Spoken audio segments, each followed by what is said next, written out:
Cool, looks like we're good to go. What's going on, guys? Welcome to another edition of the Narik Chase channel. I'm your boy Narik Chase, and in this video we're going to be reviewing Halloween. I'm supposed to got this movie actually reviewed, and I completely forgot that I didn't review it, even though I think me and Madam B actually had a discussion about it. But I'm not sure if this movie is actually included in the discussion.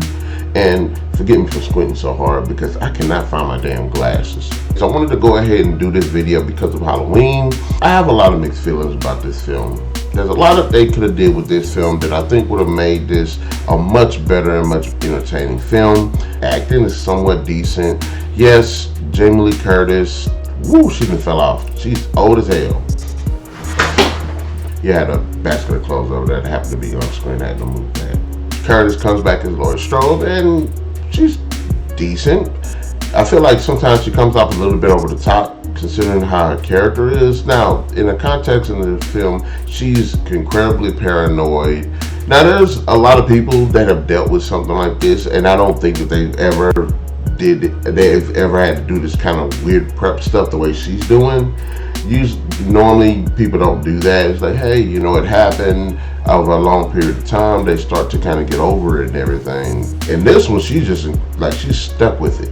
And the problem I think I have with it is, based on the first movie, that's the only time he's come back. So it's 40 years later. You would think, okay, after 40 years, he hasn't come back yet. You would think she would be less paranoid. Kind of like how her character was presented in H2O. She was paranoid, she dealt with it, but she's actually somewhat moved on. In this movie, not so much. Really, the other characters and performances are pretty bland. They're what the run-of-the-mill typical characters. And one thing I will say that did really annoy me about this film is the presentation of the male characters.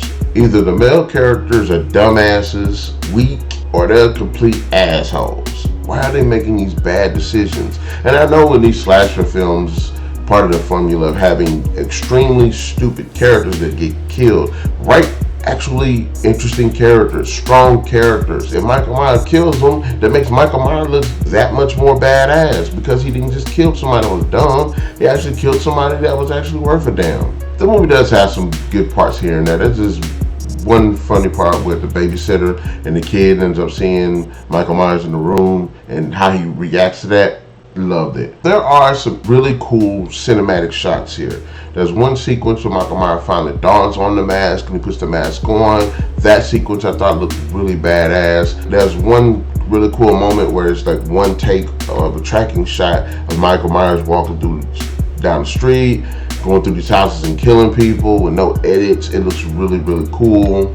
Some of the kills, I'm like, okay, pretty cool, what you would see in like a Halloween film. Now, one of the new dynamics to the story that I really did appreciate, which I saw in H2O and I actually liked, is the fact that Laurie actually has a daughter and her daughter actually has a daughter. If the movie had actually focused a bit more on and kind of taken it a little bit back with Laurie Strode's character and her paranoia, I think it would have made the family drama feel a bit more crisp from that same type paranoia and the way how Laurie Strode treated her.